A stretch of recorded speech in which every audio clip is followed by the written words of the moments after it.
You had to really convince her. It sounds like she actually made me take the first date we went on was a hike up a mountain, and I remember this. I was like, "This lady's really gonna take me up this mountain, man." And the mountain, it wasn't just like a regular hike. It was actually climbing rocks. And I'm like, holy hell. She's not messing around. She was really testing me. She was really testing if I fail this, it's over. And it's going to be a long ride back to Phoenix. That's what it was, too. It was a test. It was. Yeah. When you got to the top, did you have like a lesson for him? You're like, all right, now get into this pose. All right. The lesson was we got to get back down.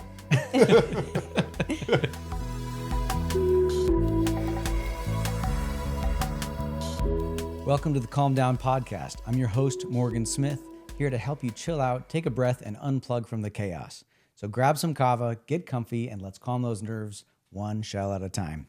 I'm joined today by Tracy Roberts and Greg Cunningham, owners of Trace Zen Yoga and Meraki Kava Bar in Phoenix, Arizona, to find out how she and Greg maintain a bit of Zen in their busy lives. Thanks for joining me, both of you. Thank you for having us. Yeah. First off, scale of 1 to 10, how nervous are you? Just a little bit. Probably 5. A 5? Yeah. All right. I don't have a number. Maybe like a 1. A 1? She does this, man. That's crazy. She does this. I talk in front of people. Yeah, she talks in front of people all the time. Yeah. I mean, I talk in front of people all the time. I'm sitting here trying to pretend like I do a podcast here, and I'm like a 6 out of 10 right now. You know what I mean? I mean, I don't know. Maybe I'm crazy. Greg, I get it, man. It's the lights, it's the camera, it's all this. So I want to tap into why you're a 1. Okay. That's wild. I can't even believe it. Okay. Good to know. We'll measure that as we go on. We'll see how it goes. We'll see how uncomfortable we can get you. Oh, okay. It takes a lot, bro. don't. You would know. She's a professional like this. All right. So on a scale, or sorry, not on a scale. If you could have, you have to choose one or the other, either yoga in the morning, sunrise, or kava in the evening under the stars. Which would you pick and why? I think it's good that you have both of us here because we are kind of like yin and yang with that question. I know what she's going to say. I know he's going to say. Okay. Go ahead. Want me to go first? Yeah, you go ahead. Kava in the evening. Kava in the evening. All right. All right. Why? And why? Because I need something to relax before I go to bed. Something to help me, calm my nerves. Yeah. And I know that what she's going to pick is going to be yoga in the morning, and I'm going to be with her. So I'm going to get both of them. All right. All right. Yeah. So you're yoga. I'm yoga. Okay. Definitely. Oh, yoga in the morning is like, I feel like it is like kava at night, right? But yeah. It's like when you first wake up, and then also I really need that like center, and especially because I always have like boom, boom, boom, things are happening all day long. So if I don't have that kind of center in the morning, then I feel not stable. Like I can't make the right choices or the right decisions as quickly and with as much clarity if I don't have that in the morning. Mm-hmm. How did you get into kava my brain is it's going 1,000 miles an hour. How did you get into yoga, and why did it become such a central part of your life? Well, I mean, that goes way back. Can't tell you how old I am, but when I was younger, my grandmother was really into, back then they called it New Age stuff. And she had got into a lot of the New Age books and workshops right after my grandfather passed of cancer. And she was doing a lot of her own work, and I was young and always with her. And so she was handing it down to me. Here, you should read this book. Here, you should, learn this. And so it was like second nature for me, very, very young to, the guided meditations I learned very, very young before they were guided meditations. The recording your own voice and listening to yourself, those types of, all of that I learned really, really young. So I think it was inevitable for when yoga kind of came out and got big. The first yoga I really got attached to, I feel like changed the trajectory of where I was going, who I was. And so it was like, this is never going to leave me. This is something that is essentially a part of me and who I am probably always was. I just tapped into it a lot deeper when I had a full-blown experience. Like I went to a retreat and got like a full-blown, oh no, it was a birthday gift, right? Somebody gave me like a 4-hour birthday gift that I was like, oh my gosh, never going without this again. So when was the first, like how old were you when you first had that yoga real deep experience? The first real deep experience, I think before I even got trained in yoga, I was probably right after, it's a little astrology language for you here. I call it my Saturn return. I was like 27, 28. Okay. When it really just kind of all came together and I was like, I'm deep in this. Yeah. I think a lot of people, myself included, around that time in my life, I also had kind of like a little bit of a awakening, shall we say? I don't know, where I started to really understand more about the world and where I fit into it. And so that's pretty interesting that also aligns there. I think a lot of people kind of feel that way. We call it a Saturn return. Yeah, that is the age that everyone. My Saturn return. Okay. Yeah. Did you I also know what it was? But No, I'd never heard of such a thing. Why is it called a Saturn return? It's kind of a point in your life where you undo all of the things that you think you know. So like all of the things that your parents taught you and who you think you're supposed to be and all of the things you were kind of like brought up to learn, it becomes like this like almost aha moment, but it's very tragic for a lot of people. So it's like you lose a job or you lose a family member or you have a car accident or something that kind of triggers that for you. Yeah. And then like you say, like an awakening, but really it's like a jolt, right? You're just like, okay, do I want to live like this? Are these the people I want to be around? Is this what I want to believe in? And it's almost forced, you know, if you like, it's almost like, I feel like it's like shoved down your throat. You're just like, I don't have a choice but to make a change in my life right now, or I'm going to end up like miserable and sad and hurt and all of those things. That's kind of how mine happens. My grandmother, she still has PTSD from my Saturn return. But most people, whenever I meet them, they're like, oh, this is happening, this is happening, this. I'm like, how old are you? And they're like, oh, I just turned 28. And I was like, oh, yeah. It makes sense. Yeah. Mine was I was raised very religiously, and my whole family is very religious, and it all came crashing down when I realized I don't know if any of that is true. Yeah. And that's a topic for another time, but I fully, completely understand what you mean there because it destroyed me. Yeah. And I had to build my life back up again. Yeah. And it was rough. Did you have a similar experience, Yes, Greg? Yes, I did have a similar experience. I was married at the time, so mine was through my marriage. But yes, I did have a Saturn return, and it was not nice. A lot of everything came crashing down, like she said. You know, that's when you like. I believe everything is shaken up to see what you really, truly believe. And like mine was kind of like yours. I was religious, and all of a sudden I'm starting to like, I don't know about this stuff. You know what I mean? Yeah. And not in a bad way, just in a way of I was questioning. A lot of things just didn't add up to me. Well, you had to figure out for yourself Yeah. what you believe, Yes, right? exactly. That's just all it is, right? Yeah. It's not saying anything's necessarily bad or good. Just Yeah. what do I believe. Exactly. right? Yep. So Yeah. everyone goes through it. Some people don't know they're going through it. Some people, some people do. All right. I didn't know until I met her that that's what it was either. So Saturn return. Okay. All right. That is pretty wild. I'd never heard of that. And thanks for sharing that phrase with me. now you know. Now I know. Before we continue, would you like a shot of kava? Yeah. To start things out? Definitely. All right, Always. let's do this. I should have done this before, but look, I told you I was on a scale of 6 out of 10, nervous. I don't know. Here we go. Kava can come at any time, so. That's what I think. So I did make some. This is our private reserve Malakula Buang. This comes from the island of Malakula in Vanuatu. And normally the variety is called Celeste. And in this particular village that we get it from, they call it Buang. So it is a very heavy but quite euphoric variety of kava. And it is pretty fantastic. I'm excited. I am too. I think you're gonna like it. It has quickly become one of my favorites. So I'm gonna go ahead and give you guys a pour here. And That's your coconut water too. Did you make it with water or coconut water? Just water. I'll give us some small shells so that way we don't, we don't pass out on the show here. But there you go. And yeah, that's your coconut water as well. And I'll have this. I'll have the pink cup. Oh, you could have given me the pink cup. There we go.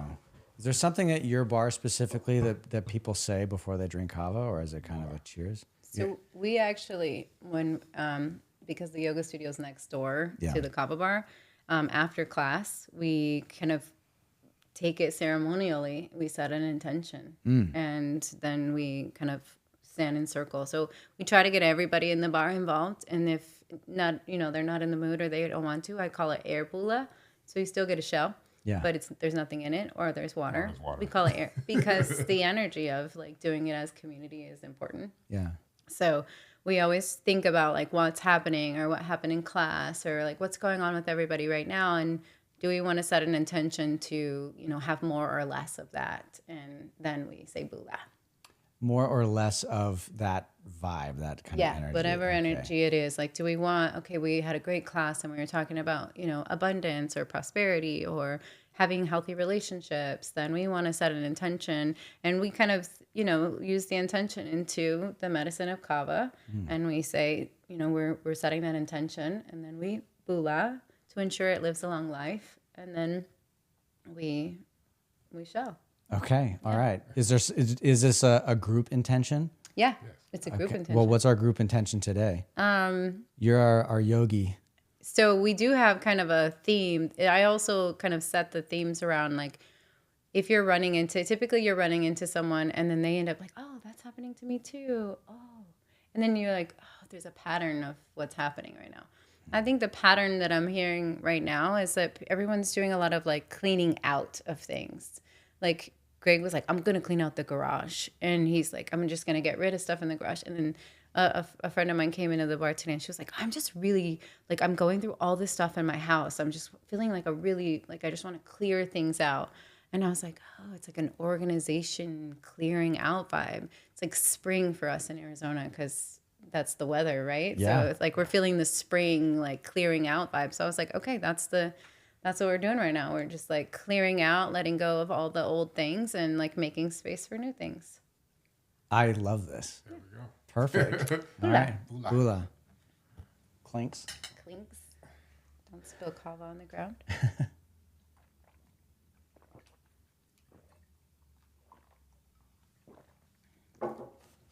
Oh, yeah, you're right. Oh yeah, that is. I can already tell. Oh yeah, I can tell too. That's something We know. You can tell what? that It's good that's kava. strong.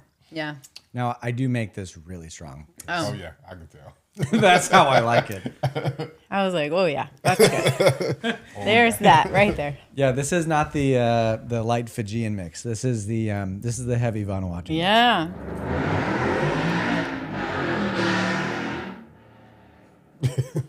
That's a motorcycle. Or something. I don't know what that was. All right. Well, now that we've had a shell, let's get into. So you have your own yoga studio. Mm-hmm. You have a kava bar. Mm-hmm. You mentioned a minute ago that after your classes, people will come in and have a shell of kava. Do they ever have kava before a yoga class? Yeah.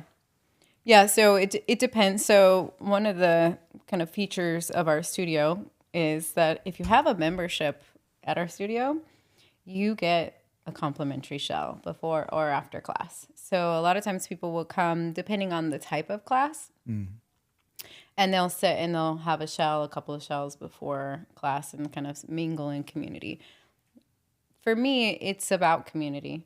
Mm-hmm. So that's kind of why I have that as like an advantage, because I want people to have a place where they can connect and really, without, obviously, we don't have alcohol. So it's really about just like, where can I relax and be open and social and connect? And then you go and you do a yoga class with somebody and you feel kind of a bond because you've been in there stressing yourself out to the max and then relaxing.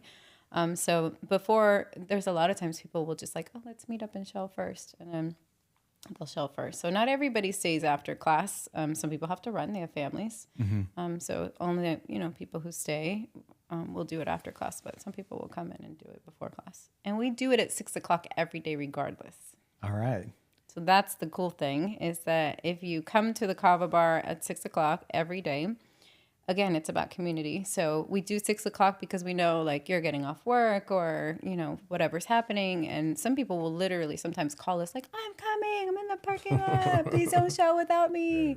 We love that because I've even seen videos where they tag me on there. They're like, please tell Meraki not to show without me, and like send it to us and then we'll share it. But just so that everybody can be together. And again, That's it's about so the cool. energy. I think the energy of community is really the biggest vibe that we have. Is like we are really, that's the most important thing to us. And Kava has brought that even deeper outside of yoga. Kava has really brought community. That's amazing.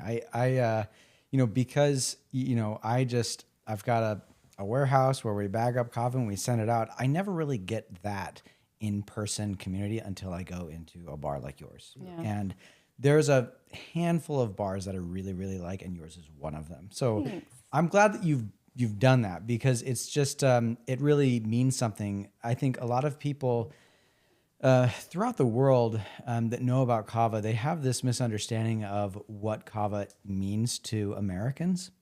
And obviously, look, my heritage is you know, 75% of my blood is from Great Britain, right? You know, look at me, dude. I'm like, I'm as pale as they come, right? Like my family was out, you know, distilling whiskey and growing potatoes. You know what I mean?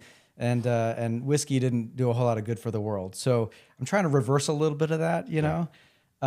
And so it's really cool to hear about these stories of Americans being able to commune with one another in a very healthy way, and we have you to thank for that, right? And that's really neat. So thank you. And I didn't even mean to get into the kava thing again, because I still have so many questions about yoga. I've never done a yoga class. I don't know anything about yoga, right? All I know from yoga is like TikToks where people are like, you know, farting while they're in their class. And I'm just imagining drinking kava before a yoga class, and just the farts that would come from that would be immense. Is that a problem in a yoga class? No. No, not at all. Not one time have I heard someone. Not say one that. time? Not No, one time. there has. Has been? No. I have heard it, but I I'm the haven't. teacher, I've never, so of I've course never heard it. he's usually knocked out. But But that could be the reason too. Okay, so you've never heard it, but you have heard this. yeah, but it's Phenomenon. not. It's typically, it's very rare, first of all, but it's typically like someone older, and that's like probably Something they can't control. something they can't control. It's Okay. normal. It's not like somebody who's like young and like, oh, I ate Mexican food before I came to class or something. That has happened before too. Though. Thought you said you didn't know. I didn't hear that. You know what I'm saying? I know people have said they've eaten Mexican food. It wasn't Yeah, good. I don't think it's like a. So they didn't set their intentions to clear their body. Exactly. That's what you're telling me. You have to set intentions first, I and don't then think that we would don't have help that anyway. problem. Okay, well that's good to hear. That look, I'm just trying to get you to convince me to go to a yoga class, Oh. and that has helped to convince me. So Okay. thank you. What is? How did you mentioned that you studied yoga, and I did a little stalking on the old computer Dora, and I saw that you even have a name for yourself as the instructor, I imagine. I can't remember what it is off the top of my head. I didn't write it down. Can you explain what that name is and what it means to you and how you got it? Yeah, so it's Sita Jaspreet, which means Universal Mother of Energy. And your name is, I teach Kundalini Yoga, and it's a choice. You don't have to get a spiritual name, but they call it a spiritual name. And there's a lot behind whether or not you want one, you don't want one, you don't have to use it. It's totally like whatever you want to do. But yeah, again, I've been doing this stuff since I was really, really young. And the way that they give your spiritual name is based off your date of birth. So it's kind of like astrological. And when I got my spiritual name, I learned Reiki when I was like 10, 11, 12 years old. My grandma says it was before 12. I remember 12, but so which is like a healing energy thing. And it's kind of been like my thing as I was growing up. So when I got my spiritual name and it said Universal Mother of Energy, I was like, light out of here. This is a strange phenomena. So of course I was like, well, yeah, I tried to use it. You sit with it and you use it as a mantra so that you hold a vibration with it. And I did that. I tried to use it, but it just, Tracy is my name. I stick with it. People call me Trace. So I never really got to a place where I could actually use it. And there are some people that take on the whole identity of it and, all of that. But for me, I'm kind of more of a householder yoga teacher. So I'm like, I like having it because it feels like a badge of honor from the universe that says like, okay, yeah, this is your path. I've always kind of been connected to all things energy related. So it felt like a affirmation almost. Wow. Okay. Yeah. And where did you study yoga, or how did that? Where haven't I studied yoga? Great question. I've studied so much, and I still continuously, like every time I'm like, oh, I love this yoga. I need to learn this yoga. So my first yoga training I did in LA, Los Angeles, at Rama. And then I trained in Phoenix at Yoga Pura, which is not far from where my studio is now. And then I trained during the pandemic, comedic yoga for racial trauma relief, which I feel like I learned more about just like the human experience in that yoga teacher training than I think I did in any of the yogas. Can you dive into that a little bit? I'm sorry to interrupt you. So comedic yoga is actually, the teachings in comedic yoga is that yoga comes from Africa originally and not where, all of traditionally where you think it comes from.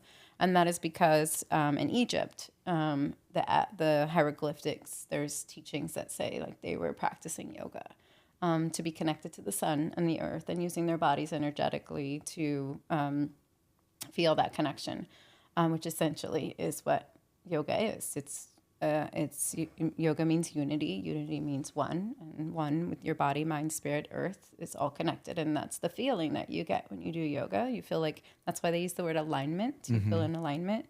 So comedic yoga is traditionally taught right now to the African American community. When I was younger, I grew up in a home with not my natural parents, but I grew up in a home where I was taken in by an African American family. And so that's always been kind of very close to me. And as I was growing up, being kind of this white kid in an all black family, I would see a lot of things that I didn't understand. And so when things like racial trauma started to come up, especially with my kids being of mixed races, it was very important to me that I understand it, that I also be able to be the voice of it, because there's, I look like this and also understand it, then I should have a say. Like I should be the one that speaks up. And so when I found the comedic yoga for racial trauma relief, I actually asked permission to be a part of it. It was an online training because it was during the pandemic. And the teacher was like, anybody who wants to teach this and help our people understand should be teaching this.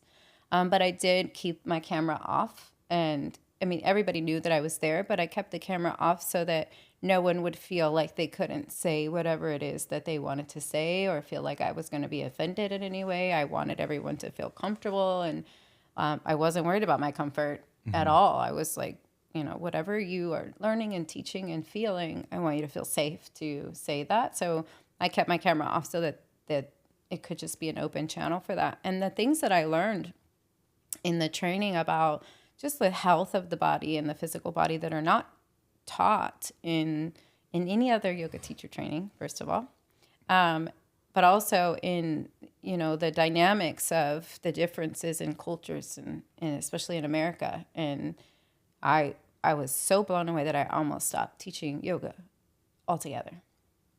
I had to write a paper that said at the end, part of your kind of transition or graduation is you have to write a paper of why you're teaching yoga and why you want to teach this yoga. And as I was writing it, I was like in tears and just got a little emotional. But as I was writing it, I was like, I called my grandma and I was like, I'm going to read this to you because I need to get it out. But also, I may not want to teach yoga anymore because I feel so like ashamed of things that have been taken away, you know? And I had to have a whole like moment with myself and realize like, if I don't teach, then who's going to have the voice and who's going to create the change and who's going to, you know, make a difference, especially in my arena, right? Because most yoga teachers are white women who have had the opportunities that other people have not. And that kind of hit me a little harder too. Why is it predominantly white women? Opportunity, right? You're staying at home. You don't really have to work. You have opportunities that other people don't to pay, you know, a couple $1,000s, and you have the time because they're usually during the week. And, you know, it's all of this. And then yoga teachers don't get paid a lot of money. And so who can afford that? Yeah. Stay at home moms, typically white women, right? So then that just kind of jarred up a whole like scene for me that I was like, okay, now that I have this education and like all of these listings and trainings, then I wanted to like go after it. So I taught my first comedic yoga for racial trauma relief in South Phoenix at the Kroc Center, which is a gorgeous, beautiful place. Have you been there? I've never been, no. Oh, it's gorgeous. Which I grew up in South Phoenix, so it was like, cool, this is amazing. It was so amazing. We did it on the field because it was during the pandemic, and so many people showed up, and I was just like blown away. But then I realized I'm not the one that needs to teach that yoga.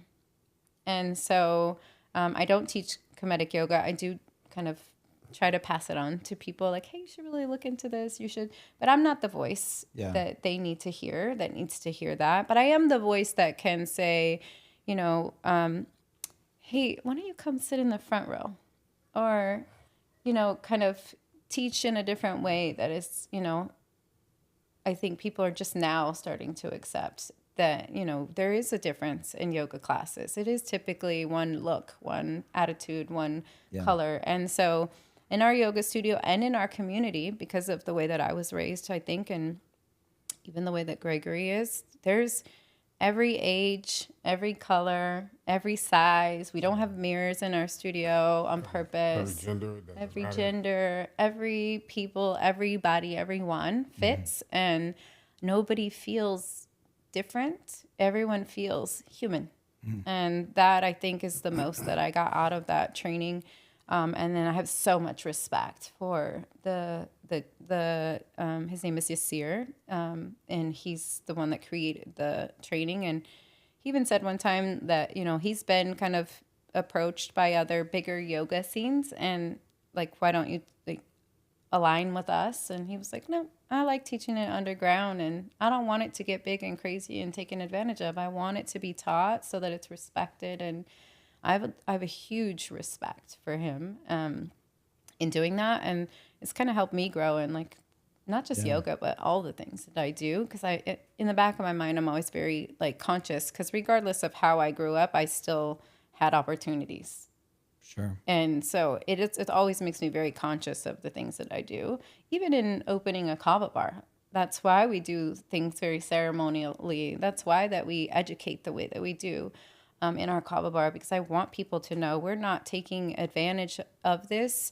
We are offering this and educating this and showing like what this is. There's even stories of that I've had a lot of friends, Tongan friends, that come in and they tell us stories. Some of them a little gruesome, but then I share those stories with people so that they get an understanding of, you know, what this actually is. So we're not trying to take over.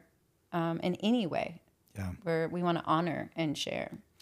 I think one thing that is an interesting thing, two points. First off, it seems like you are both sort of like a bridge to a lot of different things. You have your bridges from people who don't know anything about kava, and you're extending that bridge out to people. You have people who don't know anything about yoga, and you're extending that bridge out to people. And you also have this bridge, you specifically, right, about how, like, racial issues and how to deal with them. I'll be honest, man. I was raised in Scottsdale. I don't know a whole lot about a whole lot of ethnic groups. I really don't. Yeah. I would like to learn more, but I just wasn't raised in that environment, and I don't really have any sort of background there, right? I've traveled a decent amount, but I don't really understand the issues, right? And so it's really cool to hear that you have a very interesting place in that world where you can actually understand it, you know? I think it's really difficult for people to understand any racial issues because we just don't have enough experience connecting with one another, right? So that's really cool. The second question, or the second point, is all three of these things also have tinges of, you know, one of the big buzzwords in the past couple of years has been cultural appropriation, right? Mm-hmm. And a lot of people would, you know, I've heard of people saying, oh, well, if you teach yoga and you're not like of that, you know, if you're not, you know, Southeast Asian, Indian, something like that, you're appropriating it. If you're not Polynesian or Melanesian and you are in the kava business, you're appropriating it. You know, I think that, you know, you're kind of, again, an interesting bridge. How do you feel? How do both of you feel about that specifically? So I've had to have throughout my life several encounters, right? Because I grew up in a home where I didn't look like anybody in the home, you know? And so, you know, when we'd go to school, they'd be like, who's the little white girl? Like, why is she here? You know? Yeah. And, you know, it was always like, oh, well, that's Tracy. And I was just automatically accepted on that end.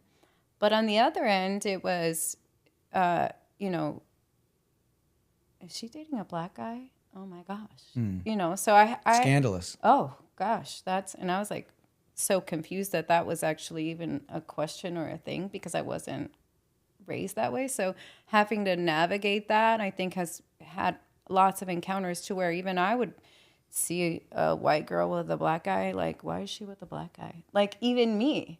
Because she didn't grow up the way that I grew up. She didn't understand the things that I understood. That's fascinating. Yeah. So I've had a lot of moments in my life where I had questions, you know, like, well, what? Why is she doing that? Right. And then I remember I moved to the state of Washington where I was not exposed to anything but a lot of white people. And so I kind of then took the opportunity to really get to know me and like who I am and what my beliefs were, and kind of like, you know, you kind of navigate like how you feel about things. And I've just come to terms that I had a guy tell me one time, and I kind of use this now because he walked up to me and he was like, I know you.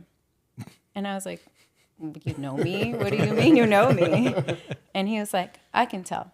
And I was like, this mean? I can tell. He was like, it's the way you dress, the way you talk, the way you whatever. You speak the language. And I was like, what does that mean? And he was like, you date black guys.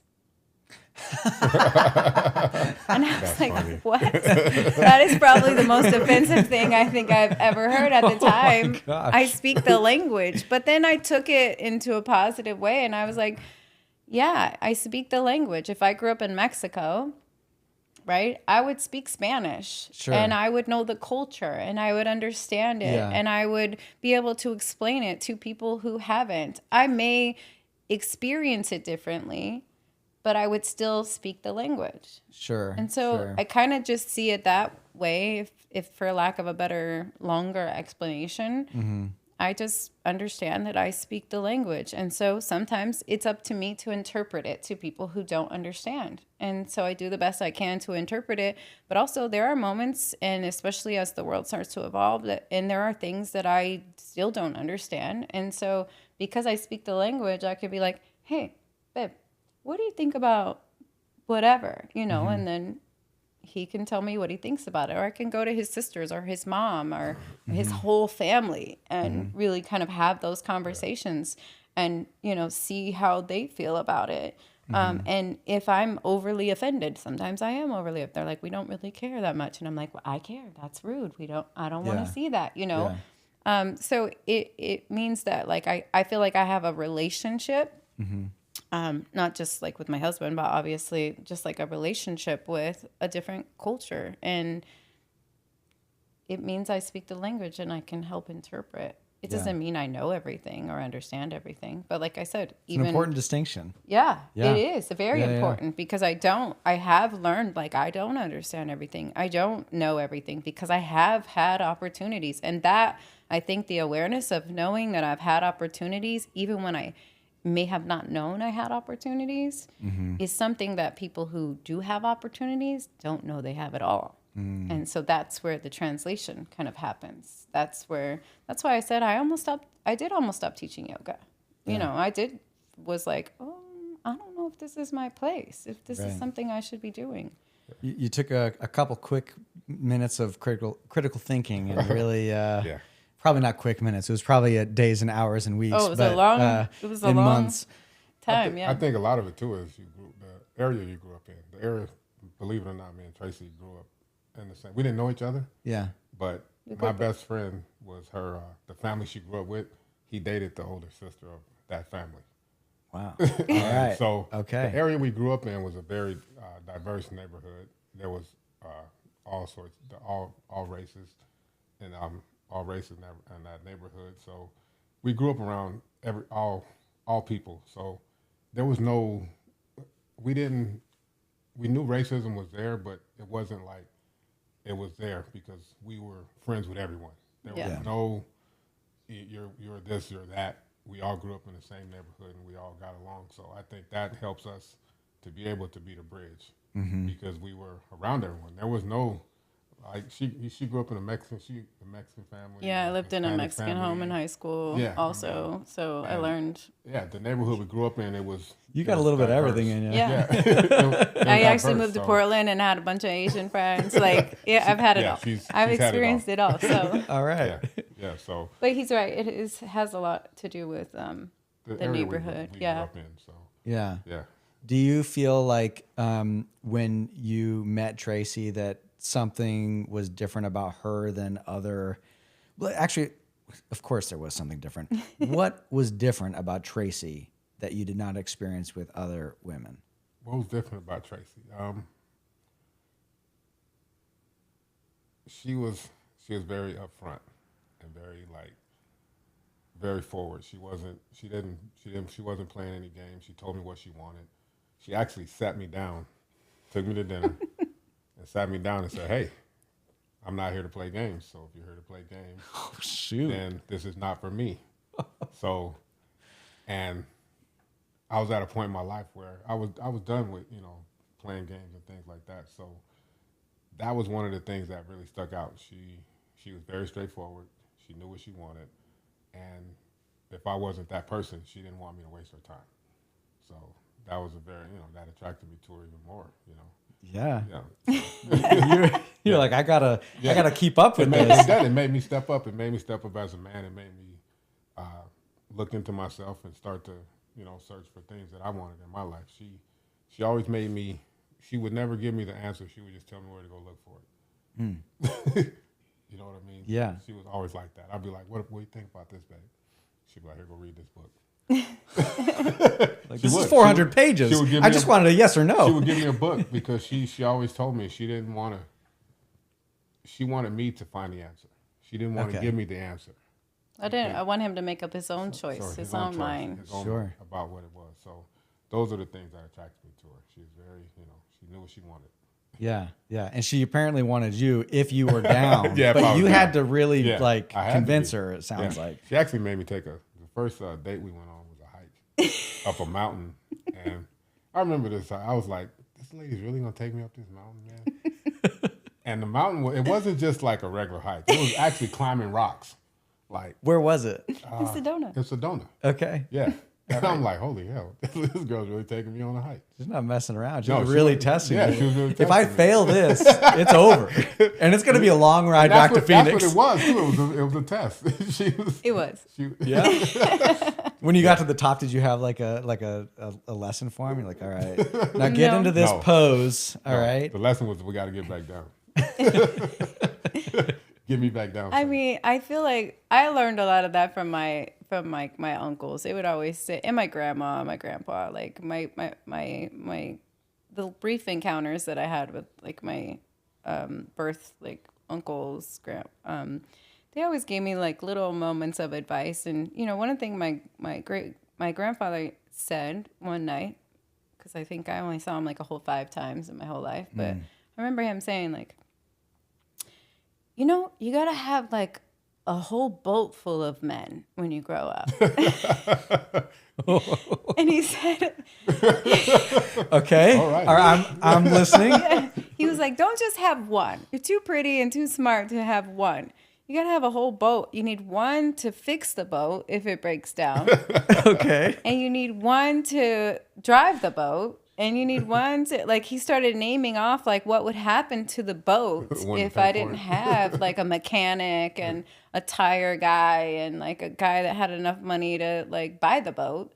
Like, I had to have, and then I just thought, well, that's exhausting. It's a lot of guys. Yeah. That just And sounded they all have their own smells. Yeah, and a lot of work. I was like, Yeah, it's exhausting. So I just, in my head, was like, well, why can't I have a guy that can, like, do all of these things, and so She found me.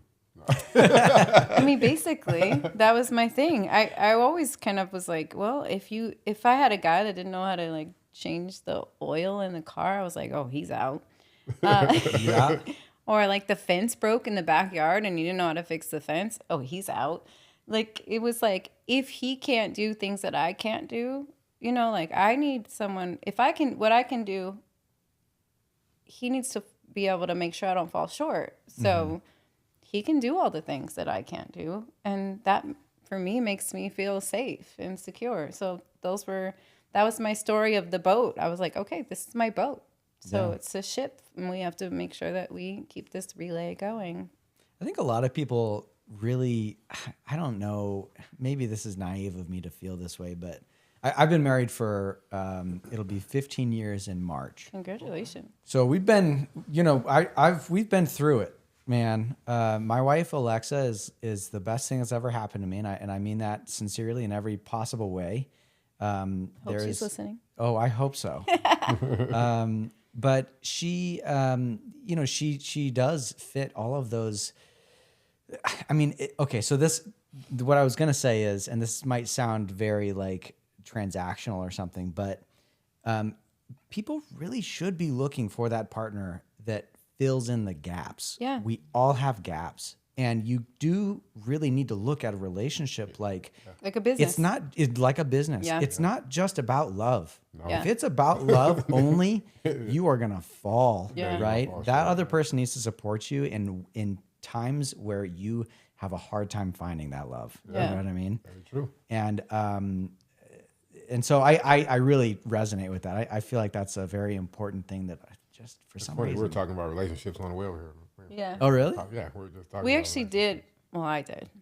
I did like 30 days, 90 days, 6 months. Of Yeah. what? Like check-ins for when we our first year To see together. how long we're gonna. Wow. see how long I was gonna last.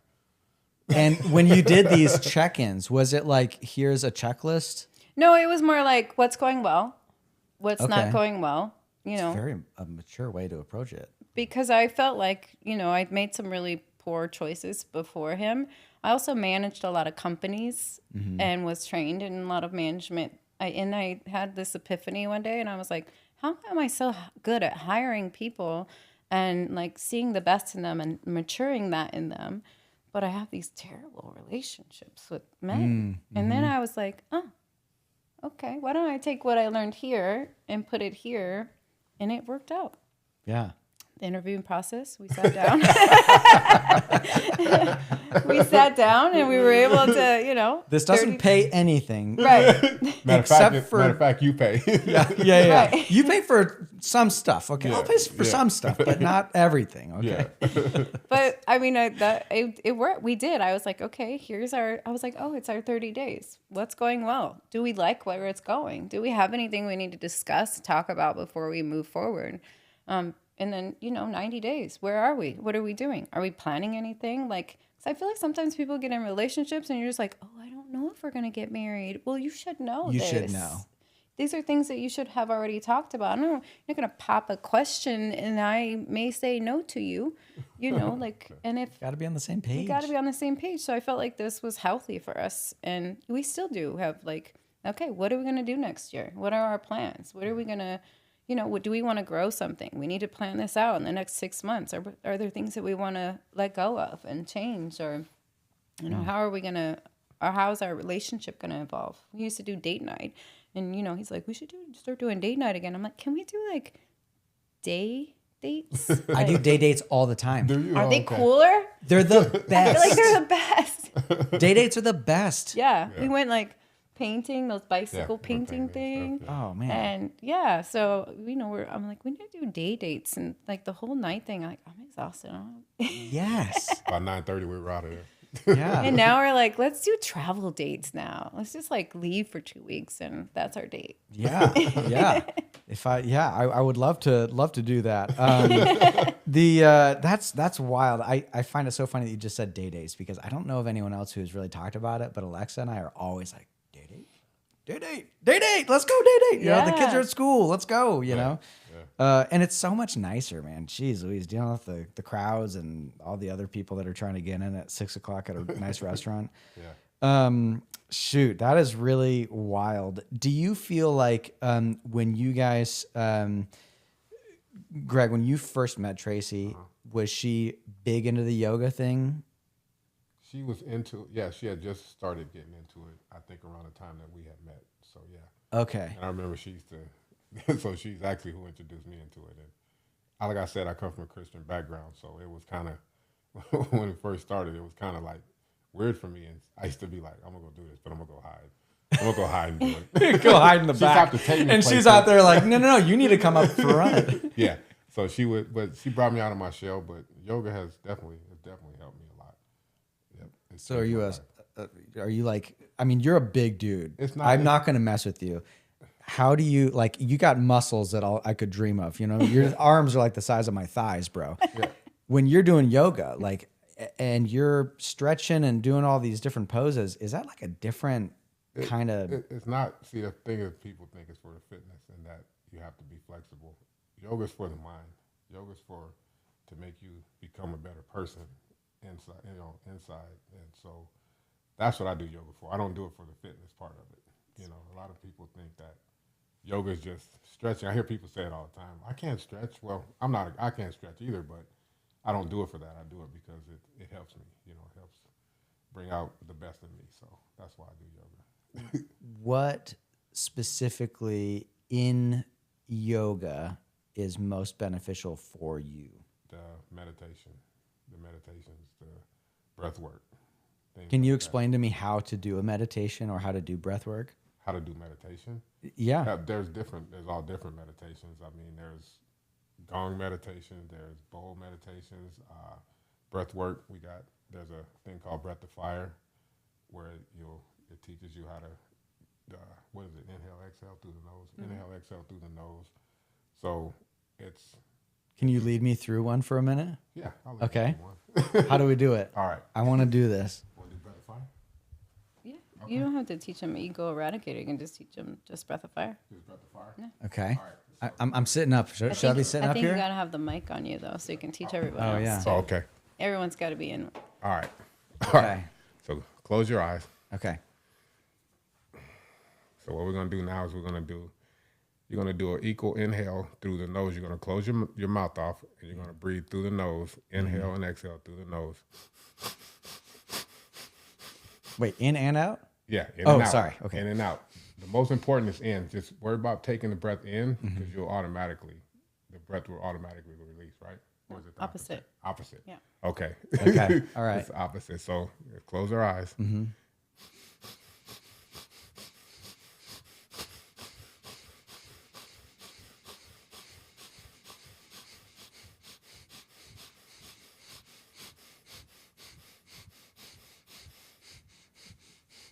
Am I supposed to keep doing this thing? Yeah. you keep we going. How long do I do this? 3 to Up 11 minutes. Up to 3 to 11 minutes. But you'll be Do surprised. you get high from that? Yes. You get a little buzz, it yeah. gives you, yes, it definitely gives Because you I a buzz. started to feel a little something. I Yeah. was like, Yeah. oh. Yeah. If you do that for 3 to 11 minutes a day, It just gives you so much clarity, and it's also very detoxing because the breath is like it's breath of fire, so it's a hot breath. And typically, when you start practicing it, if you focus on the exhale and not the inhale, your belly will naturally kind of do this pumping motion. So it's all of the organs inside of your belly are just kind of pressing. So it's like a rapid push and pull. Yeah. So it helps kind of detox the organs. And so 3 minutes a day is magical. Wow. Okay. All right. So do you do this in the morning? You do this in the afternoon, You evening? do it any Anytime. time of day. You What could do it time do you anytime. guys do it? In the morning. Well, in the morning, but I do it whenever. I can be sitting at a stoplight and do it real quick if you're Yeah. stressed or things are. That's going- cool. Yeah. I'm going to use this. Oh no, definitely. And I'm going to report Definitely. back. Yes, definitely use it. All right. It'll change your life, believe me or not. It's I mean, just definitely- that 3 minutes a day. Yes. That's why I tell people all the time. I'm like, 3 minutes a day. It doesn't matter where you are in your car. Somebody's making you mad. And like another thing you can do really easily is just press the tongue to the roof of the mouth when you're upset, and it slows your breathing down. Yeah. Huh. So you get clarity quickly in a kind of chaotic moment.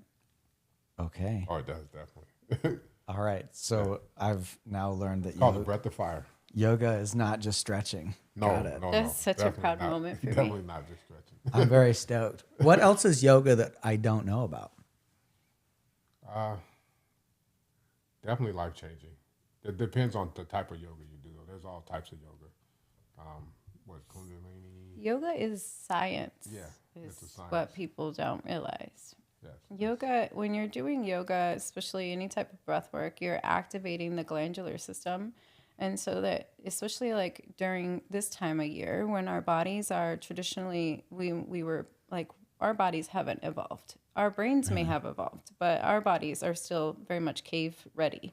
And so, during the season where you see like October, November, December, things start to kind of, a lot of people get depressed, and the pain body is activated by the holidays. And so a lot of times you're like, oh, I don't know why I feel so stressed. I feel so sad. Well, your glandular system is also not secreting as much as it typically would be during the spring or the summer. So when you're doing yoga, stretching your body out, and you're using any type of breath work, you're activating the glandular system so you continue those secretions. So typically when you're practicing breath of fire, you'll notice you get kind of more saliva and kind of a sweet taste in your mouth. And that's because the glandular system is activating. So it's scientific. A lot of people think like yoga, it's spiritual. And I like the science of it because I realize that when you start to look at your body as kind of like a car, you're like a mechanic, right? How do I get on the road and drive this thing? Well, you have to tune it up constantly. And it's not just, going for a run. It can be, I'm sitting at a desk all day and I'm super stressed out and my body is tense because I hate my boss and my phone keeps ringing and now I got 6 emails and I can't, and I haven't had lunch, and oh my gosh, what time did I eat? And did I have any water today? And all of that is happening inside of you. And then you just go, and then you just like pull all of that up, and now you're like, oh, actually, I need some water.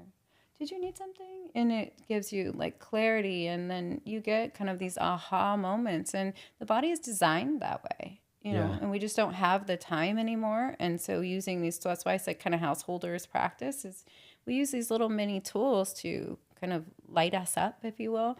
And then it brings you back into like the science of I'm a human having a human experience, and my body is now feeling connected and calm and relaxed. And so I don't feel like I want to go use something to numb out. Yeah. And using something to numb out could be like loud, crazy music, or I call it drunk on emotions. I want to go like cause some self-sabotage and cause some problems for myself so that I can have a reason to cry because I don't know why I want to cry. So now I need to make a reason to cry. And so scientifically, you pull all of this stuff together and you use it. I use it I feel like it's like a tune-up, like for your car. Yeah. And then you don't have to worry about it doesn't have to be like you believe in religion. Okay, cool. That's amazing. I think that's great. But also believe in your body's taking care of you, and how do you take care of it? Yeah. And that's the difference. I feel like a lot of people don't really look they both at go it that together, way. and I think they've been separated. Spirituality and science go together. It doesn't necessarily have to be spiritual though. It can just be like Just be a scientific. I'm sitting in a room and tuning my body up, and I feel great. Yeah. Yeah. I always find it interesting when you have, I mean, obviously I'm a Kava guy, and Kava's been around for 2,000 years, and people have been drinking it for spiritual reasons, for mental reasons, for all sorts of, community reasons. I'm sure very similar sentiments could be made about yoga throughout apparently Egypt. I'm first learning, and of course Asia, and you really, I feel like there's a lot of people who kind of, I don't know, there's some sort of a strange disconnect where they think that it's either or, right? It's either science or it's, traditional medicine or traditional ways of thinking or whatever it is, right? And you're right. I agree with you 100%. There's been a lot of times where I've discussed things with people in Vanuatu or in Hawaii, and they will talk about this traditional knowledge that they've had, the things that they've brought down through oral history. And, at first glance, you think, well, that's a fun story, right? But then, I make a point of every time I'm traveling, I always read a book or a study or something about the islands, just so that I have more understanding of kind of the complexities there. And what I've realized is over and over again, all of these traditional stories, all these traditional ideas, they're not for no reason. They are legit. There's a reason that they've been around for 1,000 years, 2,000 years, right? Yeah. So it all makes sense to me. I get it. So I'm glad that you have that sort of everything kind of comes together at the end, right? Yeah. Yoga is science. At the end of the day, it is science. Yeah. It's just human physiology and how we deal with it and our crazy brains. Speaking of, so the whole point of the podcast is so that we really try to inspire people to get through their day, right? Whatever is going on in their day, whatever's going on tomorrow, why are you getting up every day? And so that's the question I'd like to ask you is, why do, Trace, we'll go with you first. Why do you get up every day? I like community. I kind of have this underlining feeling that I need to make a difference, that I need to help change, that I need to be a part of something that's bigger, because even if it's just a little bit, it still adds up to being bigger. That's why I do everything. I mean, we just opened up a dog park. I don't know if you know that or not. Indoor dog park. What are you not doing? We just opened up an indoor dog park in the same parking lot. Okay, that is really cool. But again, when somebody was like, why are you opening up an indoor dog park? And I was like, it's about community. It's about having a place, a safe place where people feel comfortable with their pets. And it fosters that, after the big world to do, which sometimes it's not nice to say that word out loud. 2020. Oh, okay. Yeah, sure. But after that, I feel like we all learned, and that's kind of where, even about Kava, we all learned alcohol wasn't good for us. We all learned how much we really love our pets. We all learned, what things we are not honoring and keeping sacred in our community, and how we're maybe not necessarily supporting small businesses as much as we should. Or, it's all wrapped around kind of this fostering of connection and community. And that's really, at the end of the day, why I do all the things I do. It's community and connection and humanness and kindness. And, do I get crazy and angry sometimes? Yeah. And sometimes I'm like, I'm living away from all humans, and I'm going to find my own island, and I'm going to be by myself. And then I'm like, yeah, that's not likely. How often are you, right now, earlier you said you're at a 1 out of 10 on the nervousness, anxiety scale. How often are you at that 10 that you just talked about? Because you're giving me this air of dude, I got everything, and I'm like, how is that possible? I feel crazy like 20 hours out of the day. You know what I mean? I don't think I get really like full of it. I don't get anxiety. It's amazing. I do get like stressed, yes, because it's typically like when I can't comprehend something. That's the thing that like if I've never experienced it before, I don't know it, or I can't comprehend it. That stresses me. But then I'm like, okay, figure it out, learn it. Yeah. I don't get anxiety Very jealous. anymore. I'm sure I did when I was she's not younger. lying either. She don't get anxiety. It's amazing. Yeah. Well, Greg, why do you get up every day? Well, it's definitely I get up because of community. I get up every day and I want to become a better person than me. Life is a school, and I just want to learn. I want to learn things. I want to meet people. I believe that all of us have a purpose here in this world, and that I want to help people know that they do have a purpose, and that, all you have to do is look within inside of you and you'll find what you're looking for. And I just want to see people just do better, definitely for our community. We built all these things because we wanted a community where people could come and, be themselves and not be judged by anyone.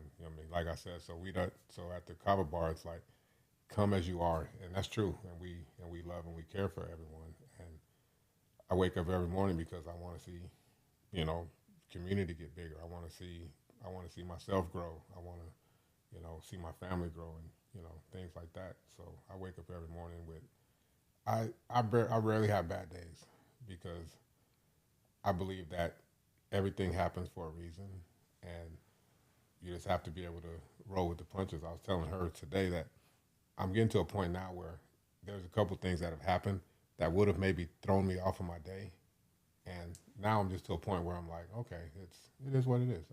You can't control it, so I'm just going to allow it to happen. So I wake up every day just wanting to learn and become a better person, and become a better person for this lady too.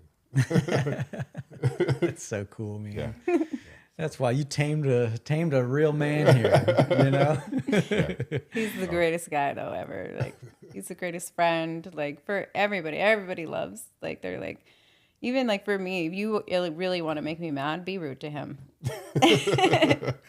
You want to see what mad looks like? Be Mama rude Bear to comes him. out. And anyway, I'm like, did you just what?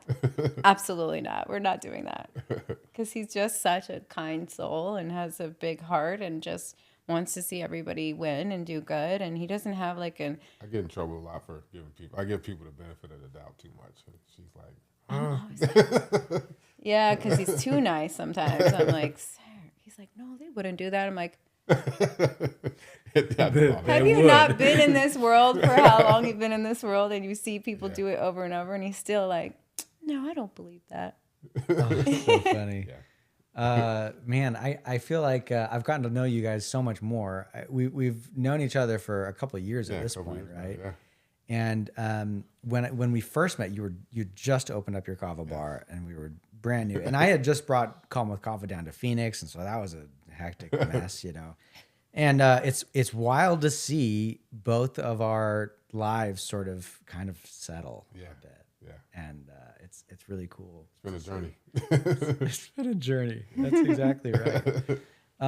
Well, thank you so much. Is there last question for both of you? Well, first off, would you like a shell of kava? I would last shell of kava. love a shell of kava. All right, perfect. That kava was. I'm actually It's strong. might be a little. I might be a little on board right here. Yeah, that kava's. You like it? Yeah. Okay. All right. You might be a little on board. Wait, what do you mean by that? Are you not normally on board with kava? No, I might have to have this at my house. Oh, well, I actually meant to bring you a whole bag, and I forgot. So I'm going to send you a bag. Oh, so don't thanks. worry I about it. appreciate You're going to have some. Yeah, how much would you like? You could just give me the rest. I'm just kidding. I will. Yeah. Okay, we'll do a small amount, and then we'll. Thank you, sir. I'll give you the rest. You want to split this, or do you want to? No, the whole thing? you definitely can have some more. I was kidding. We have kava. I might even have some of this kava at home. Let's just check and see what I got. Oh no, Greg got the. We might have some of that in. I don't know.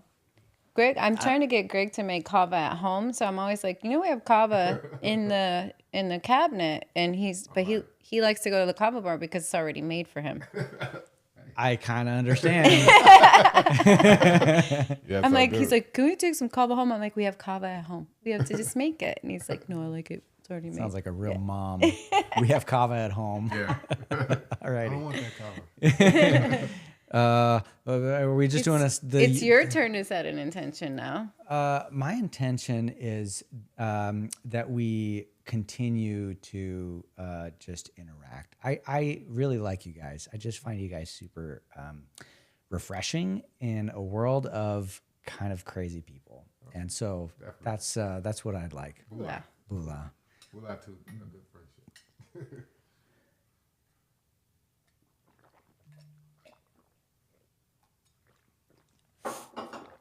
Okay. Last question, and then we'll be done here.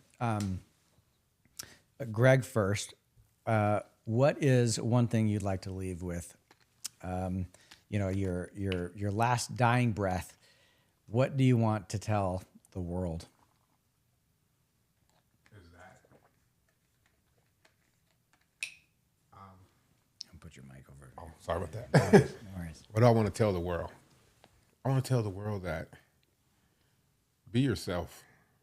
Be unapologetically yourself. The people who are supposed to be around you will be around you. Love on the people that love you. Take care of the people that take care of you. And just be an honest human. And don't go around doing things that are harming other people. Just make sure you take care of yourself. You love on people. And just be you.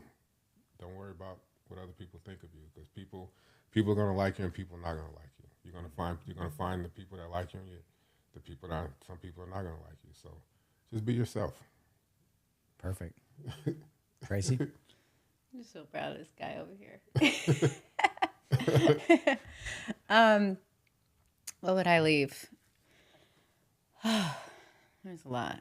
I could write a book about what I would leave. I probably would write a book. I probably have already started a book about what I would leave behind. But I think if I were know that I was gonna like dip out right now at this point in my life, I would say go after whatever it is that you want and don't let anybody stand in your way. I love it. Yep. All right. Yeah. I love it. Scale of 1 to 10. How anxious or nervous are you right now? Not anxious or nervous at all. Greg? Prior to. All righty. But that kava has a lot to Yeah, do kava with does it. have a lot to. I'm at about a 1 or 2. Yeah, that kava has yeah. a lot to do with. Yeah, it does. Well, Yeah. thank you so much for being here. I really appreciate for it. having us. And appreciate you taking time out of your day. And we will we'll see you on the next episode. All right. Thanks for having us. Thanks. Thank you.